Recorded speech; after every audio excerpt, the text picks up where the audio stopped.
Hi there, this is the Solar Smart Bird Feeder. This unit includes a built-in camera, as well as of course a couple of other components that actually allows you to install this piece outside in nature, and of course fill it with both bird feed as well as sugar water for hummingbirds. That just simply allows you to of course monitor the bird species around your area. Included inside the kit is of course the housing itself.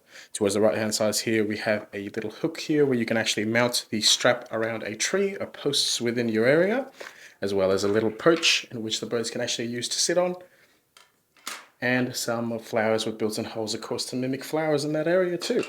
Now with this particular unit, again, the camera is included to here as well, which is a 1080p night vision camera with about 5000 milliamp hour. This does automatically charge when you insert it into the hole here via the included solar panel. So technically, if you've got enough light, you never really have to charge this. To install the camera, all you need to do is just simply click into place, and it is held on by magnets.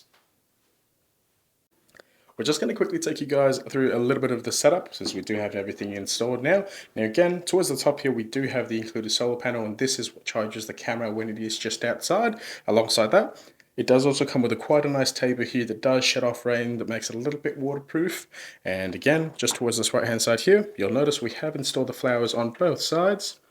Now these ones are just simply lift off panels, so you can make it nice and easy to replenish the sugar or honey water you would normally put in there for the birds. As well as towards the front, just got a nice panel here where you can put bird seed and such, and of course the camera is located in an ideal position where you can watch all of that happen. Now we do also include this little perch here, which just simply goes underneath this little hook here. Just simply allows birds to of course sit down and enjoy their meals. If you guys have any questions, please reach out at any time.